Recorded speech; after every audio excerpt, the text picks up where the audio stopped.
good, everybody? It's your boy Todd Smith here once again with yet another episode of No Gimmicks Podcast.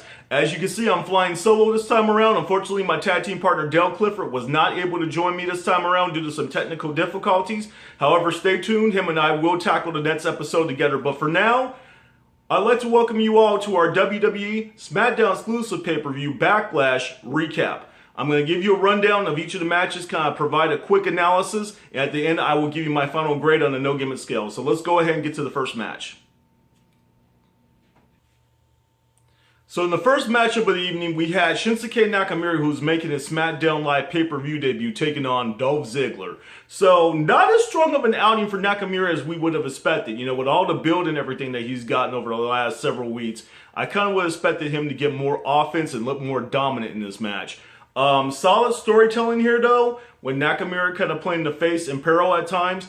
And there were lots of near falls, including one where he even kicked out of Dolph Ziggler's zigzag. But in the end, it was Nakamura who landed his Kinshasa and got his first win on SmackDown Live. Definitely one to grow on for him. So in the second bout of the evening, we had the Usos taking on the pairing of Fandango and Tyler Breeze, collectively known as Breezango. Definitely a dichotomy here. A fun blend of both comedy spots and some over-aggressive spots by the Usos. Breezango definitely came close, at times came this close, matter of fact, but as we know, close only counts in horseshoes and hand grenades. Although I do feel Breezango actually elevated themselves here, and they definitely are going to have a chance at the titles once again, probably sometime not too far down the line. The Usos actually came away with the victory, delivering a super kick. Definitely kind of a fun match here. You know, we saw some costume changes and stuff like that, especially from Tyler Breeze. So who knows what exactly these guys are going to pull out the next time that they meet. So in the third bout of the evening, we saw the underdog from the underground, Sami Zayn, taking on the lone wolf, Baron Corbin. Definitely Sami Zayn playing a role that he's all too familiar with here as the underdog. Lots of fierce offense on display here from Sami Zayn. Definitely taking to the big man. These two definitely have a bone to pick with one another, and this will not be over for quite a while. I'm actually looking forward to this feud here. It looks like Sami Zayn is kind of falling into place and landing on his feet here on SmackDown Live. He winds up getting the victory with his haluva kick, and he captures one of his first memorable victories on the SmackDown Live brand. So the next bout here featured some action from the SmackDown Live Women's Division. We had the Welcoming Committee comprised of Tamina, Carmella, and Natalya taking on the face trio of Naomi, Charlotte Flair, and Becky Lynch. So the announcers did a good job of playing up the fact that the heels were a cohesive unit. Although to us, it kind of appeared that there were more three individuals rather than a solidified team. The action was okay in this one, but not the level that we usually see from Charlotte Flair and Becky Lynch in the past in some of their previous matches. There was actually a little bit of teasing the tension between Charlotte and Naomi in this one, so we'll just have to stay tuned and see where that goes. As much action that this bout featured, I can honestly say not too much of note really happened here. So in the end, it was actually Natalya who locked Becky Lynch into the sharpshooter and actually captured the win for the Welcoming Committee. So in this next match here, we had the United States champ Kevin Owens taking on the phenomenal one AJ Styles in what many consider to be the match of the night. To no one's surprise, you know, two of the top competitors from the WWE roster, not just the SmackDown Live roster. Story here was AJ Styles got in and out through some issues with his knee. Kevin Owens definitely taking advantage of that as the aggressor and attacking whenever he saw fit.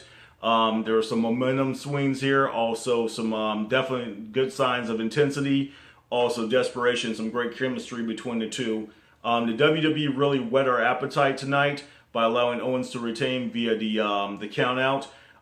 Definitely some strong work here out of these two and a potential match of the year candidate. So you know we're all going to be looking forward to the next time that they actually put these two on a WWE SmackDown pay-per-view. In this next match here, we had the battle between two former Wyatt family members. Luke Harper taking on Erick Rowan. Erick Rowan has actually been getting a lot more TV time lately, especially with this new gimmick where he's been showing his mask off to people.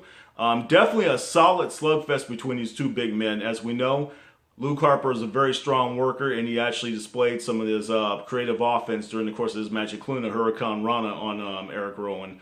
In the end, it was actually Luke Harper who landed 2 super kicks and then a discus clothesline to actually come away with the victory in this match. This one here could actually go some strange places and actually could develop into a pretty memorable feud. I think the WWE has allowed these guys to kind of get out of the confines of a regular match. Not quite as bizarre as what we saw from Randy Orton and Bray Wyatt with the House of Horrors match, but just allow these guys to actually think outside the box a little bit, and we could actually get something decent out of them. So in our main event of WWE Backlash 2017, we had the Viper Randy Orton taking on the Maharaja Jinder Mahal for the WWE Championship. The WWE actually did it. They went all in with a push for Jinder Mahal, and he is our new WWE Heavyweight Champion. Unbelievable. Definitely shocking, you know, just to see Jinder Mahal go from like his 3-man bad days in the Job Squad to being a champion as quickly as he did. Wow. This match has, a share of exciting moments, mostly courtesy of Randy Orton. In my opinion, Jinder didn't quite fully hold up his end of the deal. This result is going to have people talking for a long time. I'm just not sure if Jinder really has it, though, to have a strong title run. We're just going to have to wait and see what he's capable of. He will definitely have ample opportunity to prove us all wrong. Only time will tell. He actually captures the win with his Cobra Clutch Slam. And it's kind of funny that the Cobra was the one that outdid the Viper in this scenario. So on the no given scale, I give WWE Backlash 2017 a 3 out of 5. There's definitely 2 matches that stood out to me. The opener between Nakamura and Dolph Ziggler, and also the U.S. title match between Kevin Owens and AJ Styles, which would have been a match of the year candidate had the match actually ended in an official decision rather than the count out.